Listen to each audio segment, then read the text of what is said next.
Okay. We are live. Good to go. Thank you very much for your patience. All right.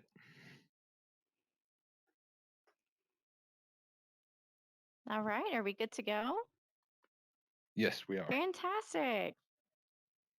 Well, hey guys, I am Jenn Chavez. I'm COO for Doghead Simulations.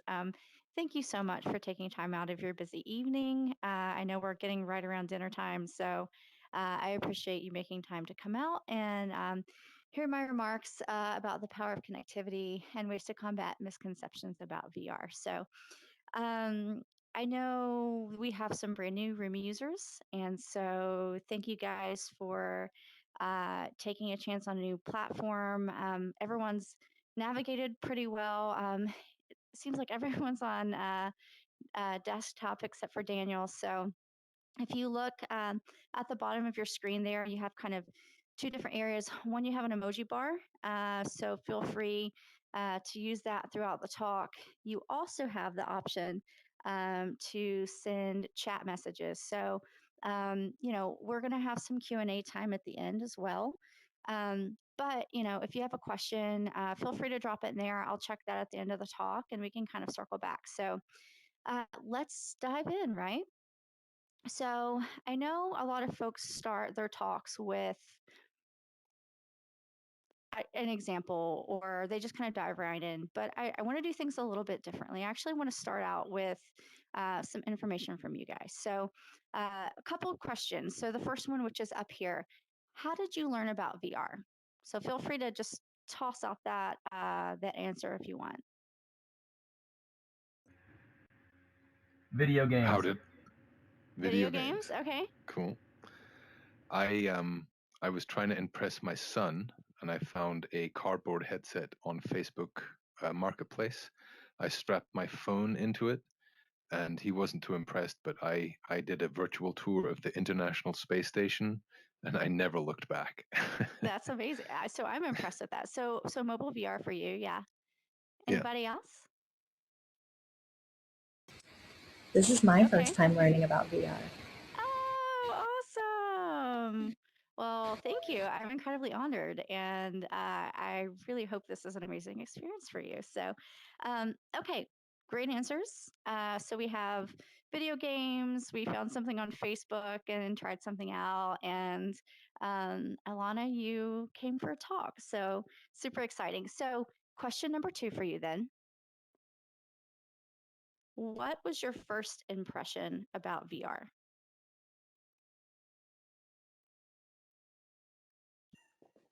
I found it pretty corny, to be honest with you.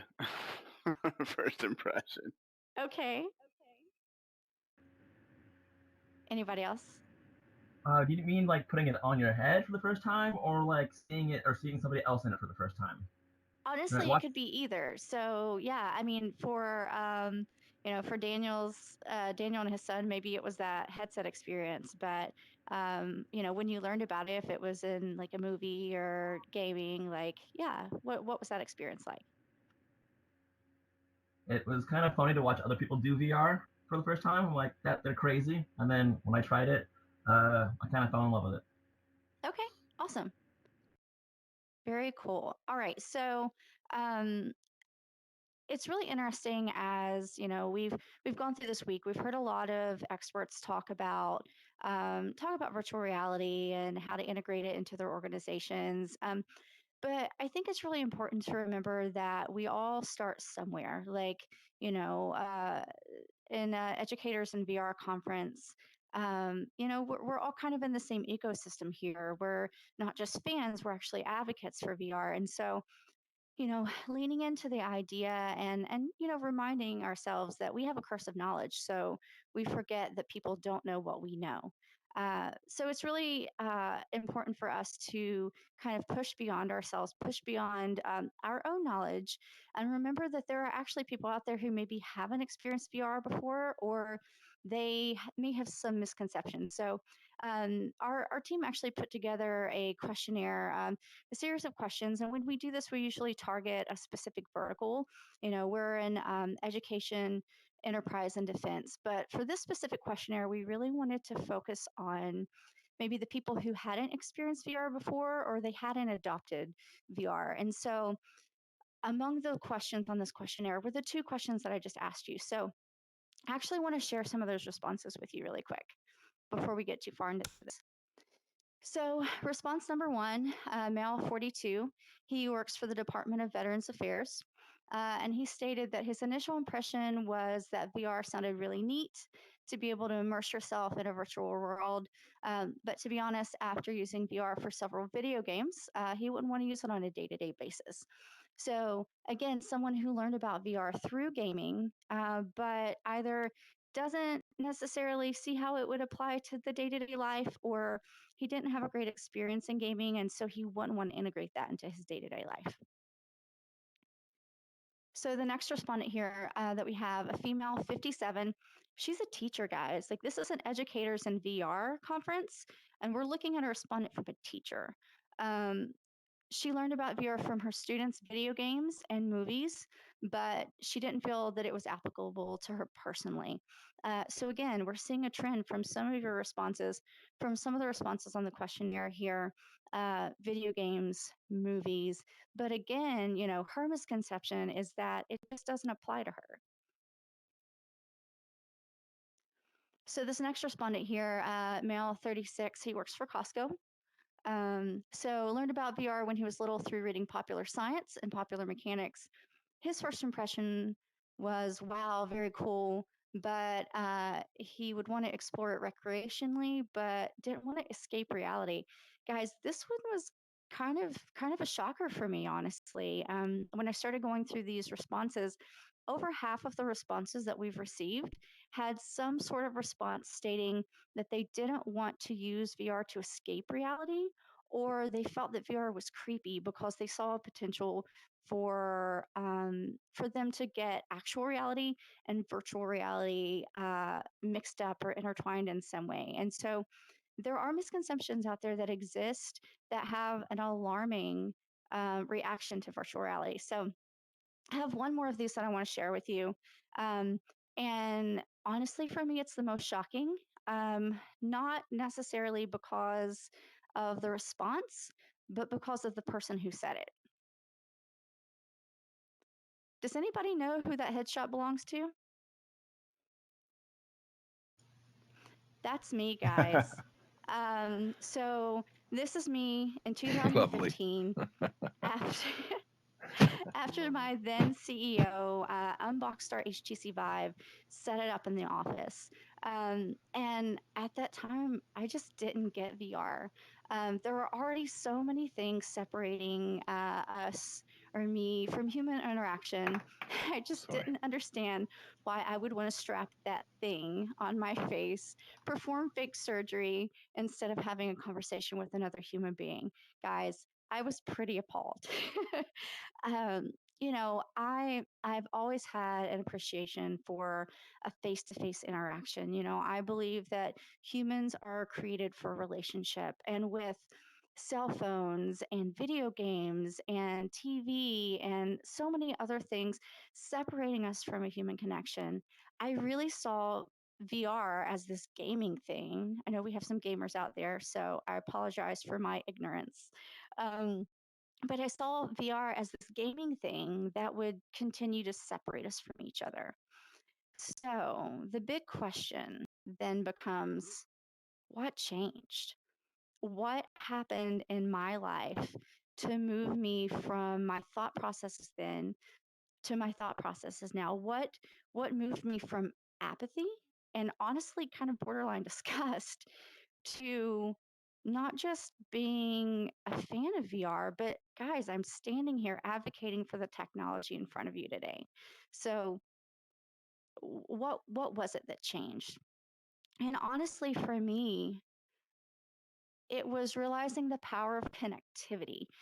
My biggest misconception was that VR separated us from each other, but it's realizing the power of connectivity through VR, the power of VR to leverage our human desire for personal connection and to ignite our natural curiosity to create meaningful and engaging experiences, to create experiences where we might not be able to be face to face. You might be on the other side of the country, or you might be delivering content that is really hard for me to process.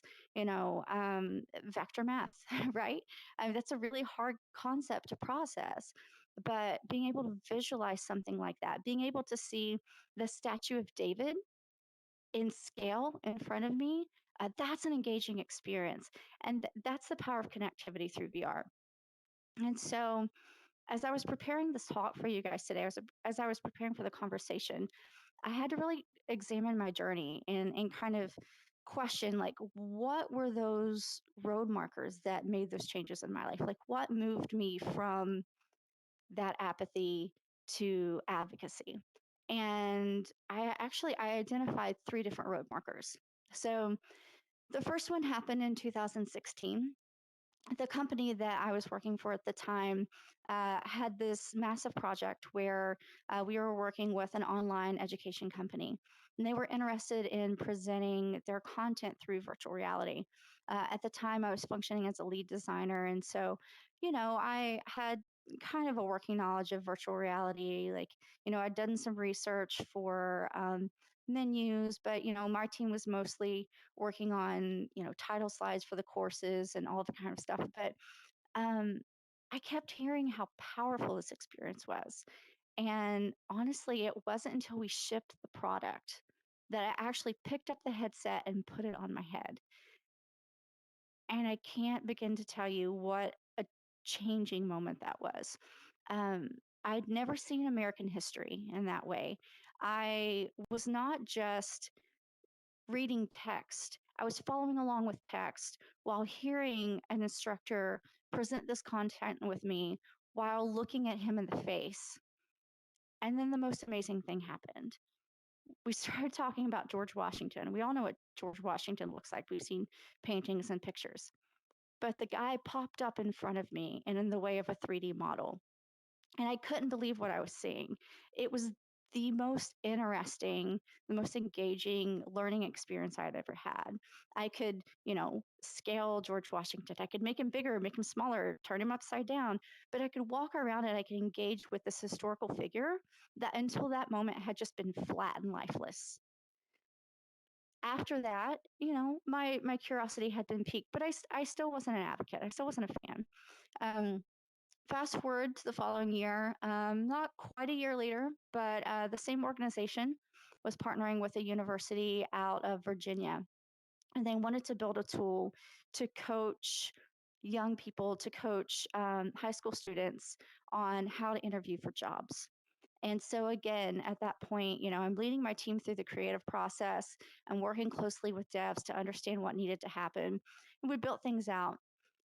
But we got to the point where we had to test the product. And I remember sitting down at a desk with a headset on, having a conversation with my dev who lived in Nashville, Tennessee.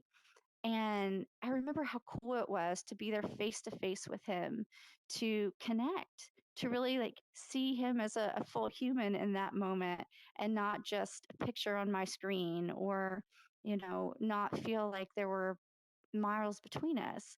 And then the cool thing that happened, we tested more and more and more often, um, which basically meant we were meeting to collaborate. These are my air quotes, guys, because I don't have two hands. But we were meeting to chat about the project. We were meeting to go through details in this VR space because we both found it so incredibly helpful and so engaging. And so at that point, anytime anything popped up on LinkedIn, anytime anything popped up on online about VR, I would take a minute and I would read. But the final road marker for me came at the end of 2018. When I actually began connecting face to face with my brother using virtual reality. He moved to Pittsburgh, and he's a huge fan of VR. We started having a conversation. It was actually one of my first experiences with Rumi before I was on staff. We would just meet and hang out and talk about life and share photos and share music and watch cat videos on YouTube. But it was such a cool experience. We actually have quite a bit of age difference between us. There's a 10-year gap between the two of us. And so we've never been close. But incredibly, I have the best relationship with my brother than I have in my whole life. And part of that is because of the connectivity that happened through VR. So that's great, right? Like that's my story. I went from apathy to advocacy because of these road markers, because of my experience in VR. But what does that mean for you guys? What does that mean for someone who wants to advocate for this technology for their organization? So, how do you advocate for VR in your own organization and help your decision makers get past their own misconceptions about VR? Because again, remember, like we're in a bubble. We're knowledgeable. We understand VR, but everyone starts somewhere. And so, as educators, as VR advocates, it's our job to build that bridge. It's our job to help them move from apathy to advocacy. So, I'm going to go through some practical ways to help you advocate for this technology in your organizations. So the first one, anyone know Simon Sinek's Start With Why book? As someone who, yep, I see some thumbs up out there. So a lot of you may not know, I mentioned it earlier, but my background started in design. And so asking why is a big part of that. And so as you're advocating for new technology, it's important to start with your why and not just, oh, why do I want to bring this to my university? I think it's easy when we're excited about something to really dive in, but it takes people with critical minds asking the right questions in order to move the ball forward. And so I encourage you to understand what the specific problems you're hoping to solve or the initiatives you hope to start by using VR. Understand what those are so you can build out a more full picture of the solutions that VR offers. And then second, under know your why would VR integration or implementation actually be your best solution? I'm not saying it's not. VR has the potential to solve a lot of problems in a lot of different organizations, but why? Why is this your solution? Why is this what you want to bring to your organization? So the next point here, equip yourself. So with this one, it's really important to understand the misconceptions about VR that exist in your organizations. You're going to understand your why. Now understand what you're working with. Do your homework. Do the groundwork. Lay out some of those conversations where you start to prime the pitch. Like, hey, have you ever used VR before? Like, what do you think about VR? What do you think the best solutions are for VR? Prime those conversations.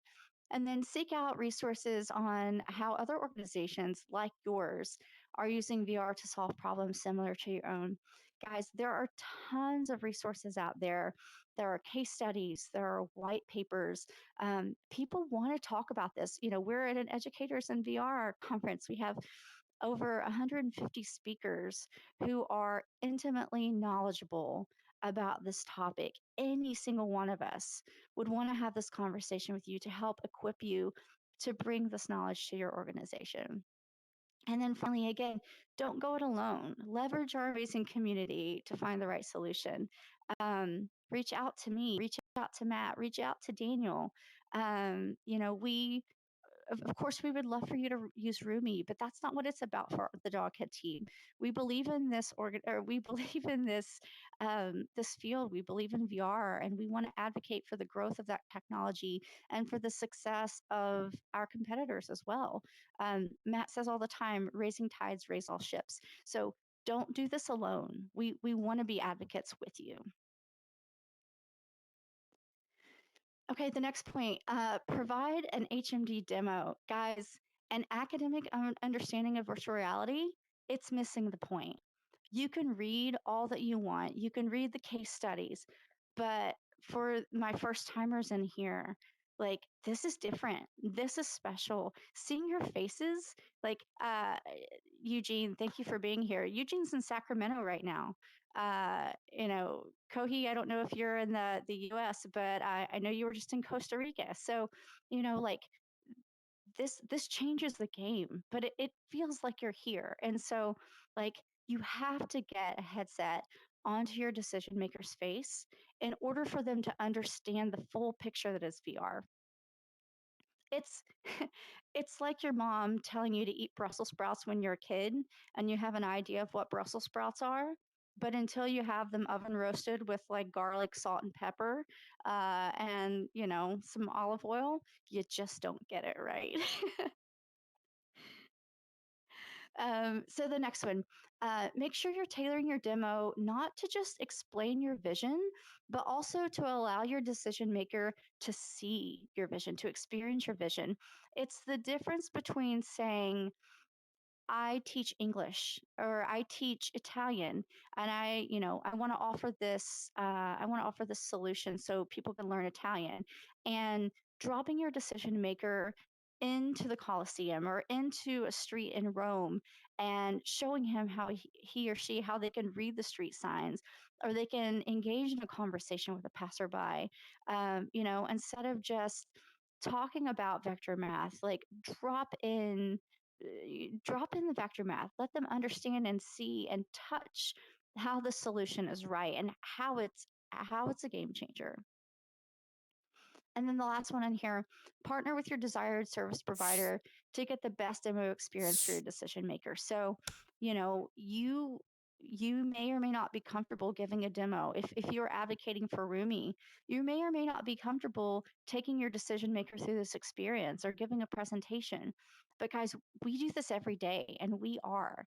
And whether it's us or whether it's Altspace or Engage or one of our other competitors, one of the other providers, you know, partner with us and let us help you advocate for the technology. And then the last point that I want to make here, do a pilot program. So, when you select a service provider, begin a pilot program to prove the ROI. So the ROI is going to be one of the biggest pushbacks that your decision makers have. How is this going to benefit our organization? How much is it going to cost? This is expensive. It's going to take a long time to onboard people.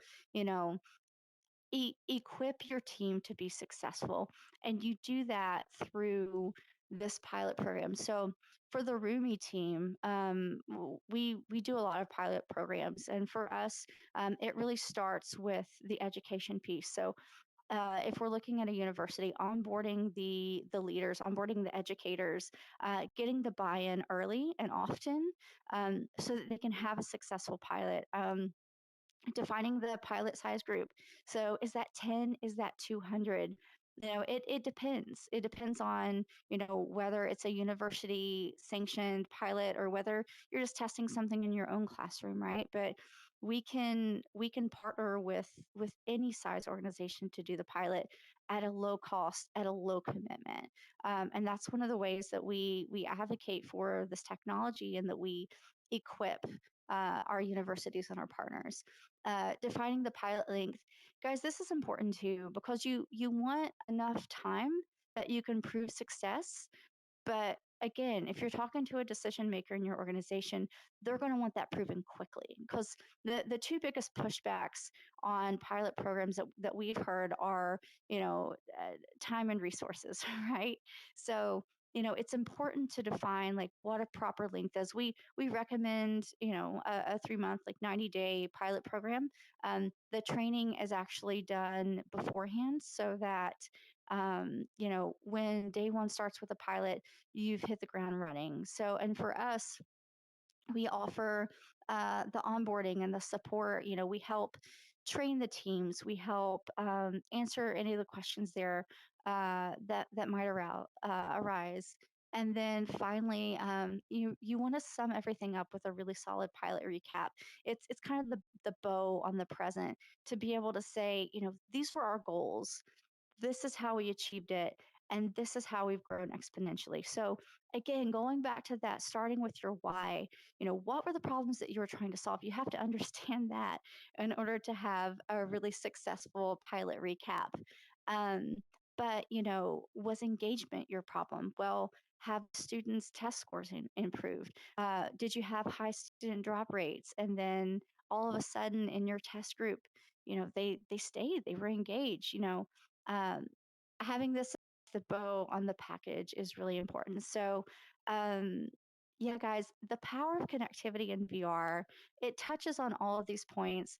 It's a huge game changer. It's definitely changed my journey, and it's impacted my story. And I hope that you guys have enjoyed the talk. Thank you again for coming. But that's it.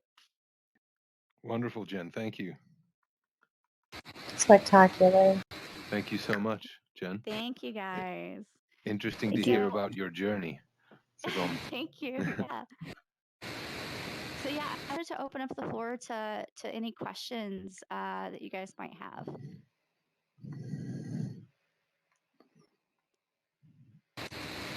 I always have questions. Can I jump up front quickly? Okay. Yeah, never ask me for questions. I have plenty always. Okay, All I right. will do my And best. I love the opportunity. So first of all, thank you, Jen and Matt, for joining in so wholeheartedly with the Educators in VR conference, which has taken us all by surprise. Very much me. I had no idea it would turn into all of this. And I wanted to just point out, I saw the video you guys made probably a day or two. I only just saw it today, and it made my heart glow to hear how warmly you speak about what we're doing. Yeah, thank you very much. And Matt Chacon, I really, really enjoyed you on the panel yesterday with all those other luminaries. I count you amongst them, of course. I have to say, I've obviously over the last couple of days, I've been in and out of Roomy, and I really rate it a lot. There's a smoothness about this platform that other platform, and I think I have the feeling it's kind of quite specifically dedicated to a use case. So you see that with different platforms. Each platform is gearing up towards a particular user or use case. Mm. And so Altspace is very much social and interaction and Mhm. lots of people, whereas this it seems to be focused on a learning environment, which I like a lot. Yeah. Question about what you said. Okay. I made a note actually. I think I did. Yes, you were saying about how to get started and having a return on investment. Mhm. I couldn't agree with that more. I was very fortunate in my college where I work, my day job, to access an internal innovation budget, which allowed us to buy a couple of headsets and a camera, and just start exploring a bit of content. And off the back of that, I presented to the management what we had done, what we had found, and it got a lot of attention. That presentation got a lot of attention to the point now where we applied for a bigger pot of money, which we also were granted, and just received 40 Oculus Quests, which are waiting for me to commission them. So it's yeah, it's That's wonderful. I can't amazing. can't believe it. Yeah, we've got big display screens. I'm buying some HoloLens too. They've really bought into it. We have an opportunity here in North Wales to this is what I'm trying to advocate at our college is that we have a Mhm. window of opportunity in North Wales to develop a center of excellence, because the industry is moving well. A lot of people are moving slowly, and if you can be in on it early. So I just wanted to say that the creating and all of this came off the back of an initial trial that then kind of the use case or the prototype that I presented to management, and they got it, and then I got a lot of buy-in from them. So that was really helpful. It's Yeah, a that's very good amazing. point you made. Yeah, yeah. Yeah. Thank you. Yeah, And I mean to that yeah, go point, on, I will please. say, like uh, Doghead has been around for 4 years now, and so Hmm.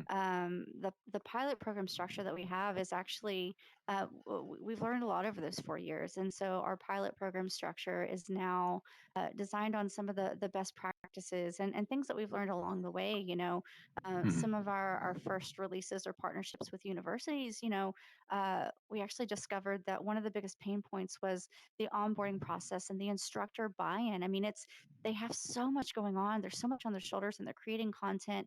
The Yeah. last thing they need is a difficult onboarding process, or Yes, a onboarding process with a lot of friction. And so for absolutely. us, when we redesigned our pilot program, that was one of the first things that we built in, was the onboarding, not as part of the pilot Smart, itself, but beforehand, smart. really to equip the team, whether that's IT, because I mean, Yeah, let's face it, the IT teams are getting calls about, the VR pilots.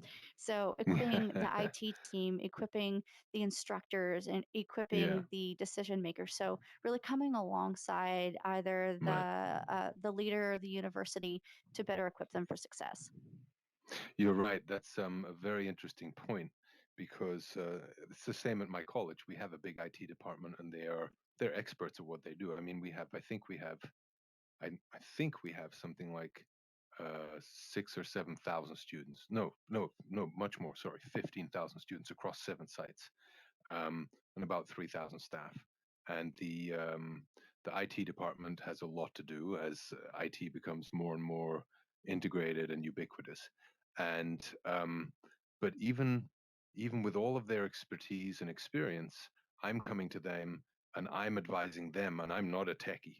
I'm advising Hmm. them, listen, we need these devices, we need those specs, we need that bandwidth, and having those conversations with IT. If you don't have buy-in on every level from management Right. and IT and staff, Yeah. then it's not going to reach the students in the way that it deserves to be reached, I think. Yeah. And I'm sure Matt has already offered this, but we would love to come alongside you in that journey to make sure that it's a successful program for you. Fantastic. Thank you very Yeah. much. I really appreciate that. Um, Wonderful. Anyone else got questions? I don't want to hog the stage here. We have the opportunity of Jenn Chavez here. Hey, Jen, this is Matt. Hi, Matt. Sorry, but I do have a question for you. Yeah, go on. Um, Absolutely not promoting our company. It can be any example, but do you have any example? Do I have an example of what? Sorry. Oh, he's muted. Sorry, I keep Oh, and again. somebody keeps muting me. Um, Okay. uh, do you have any examples of like, it doesn't have to be our company, but any schools that have had success at implementing VR using the tools that you discuss?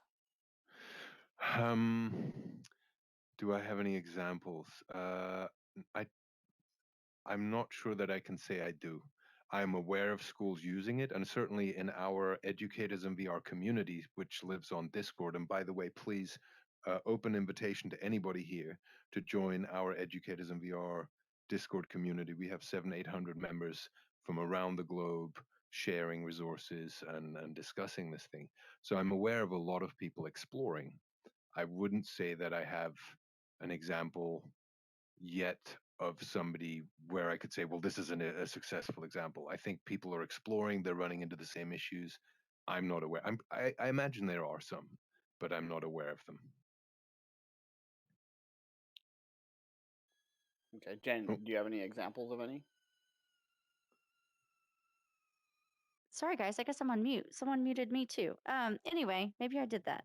Uh, so a couple of examples that come to mind. We have partnerships with a lot of universities, but Full Sail University was kind of one of our early and often partners.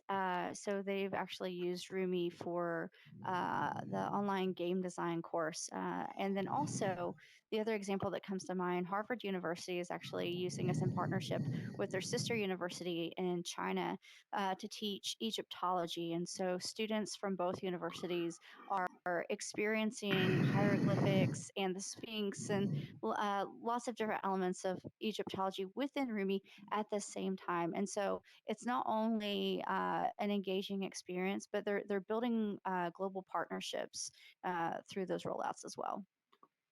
yeah, I mean, am I okay? I'm not muted. You can hear me? Nope, you're good. Thank you. The global partnerships you mentioned there, that is something that is one of my absolute passions. I think for me, we were talking yesterday about killer apps at the panel.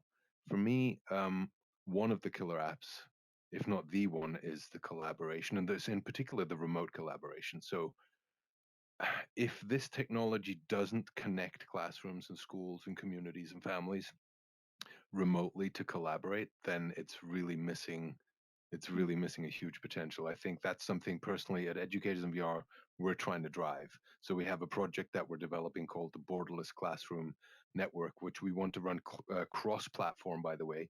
And maybe Matt and Jen, we can talk about maybe integrating Rumi into that. Um, we want to, and especially Matt, you gave a presentation yesterday on bringing high school to an island in Africa. I mean, that project is so inspiring to me, and I'd love to discuss that with you more. We want to develop a database of schools that have VR capabilities, so some equipment and some teachers who are trained up to use this. And via that database, schools can independently find each other and agree to collaborate and meet in different VR platforms like Rumi or Engage or Altspace or Somnium Space or whichever platforms come our way, for them to collaborate. And some of those experiences could be curated and hosted by people like yourselves, Yeah, but they very could cool. use them independently as well. So my dream vision is in let's say 5 years for there to be 1 million schools around the planet who have VR equipment and have VR teachers or teachers who can use this technology well and are trained up. And to that end, we're developing a certified training program for trainers to teach in and with VR. Um, so that's the connectivity you're talking about and the collaboration. That's Yeah. my personal passion. Well, and we have a long road to get there. I mean, we are, as Hmm. the survey is showing, like we still have a lot of ground to cover in combating a lot of misconceptions about VR. So very cool. You're right. Did anyone else have anything? No? No, Awesome. maybe not. Well, okay. Well, Jen, thank you so much for your talk. I know we've got Matt Chacon following hot on your heels there. Matt, I'm gonna excuse myself. I'm gonna keep streaming it, so I'm gonna join the next session. I'll stream it live to YouTube, but I've had this headset on I think for 5 hours straight, and I'm starting to get Oh, a yeah. headache. Yeah. So I will be excused for this one. This has been so cool. Jen, thank you. Matt, thank you, and thank you to Awesome. everybody here for coming. Please follow for Matt Chacon's next session. I'm going to watch it live on YouTube because I can. That's cool. Awesome. and Yes. and thank you to Doghead Simulations and Rumi. Thank you. Awesome. Yeah, Thank you thank all. you, Thank you so Daniel. much. Well All right. done. Thanks. Awesome talk. All right. Jen, thank you so much for sharing all your insights and your journey. Thank you. Gonna pop up here now.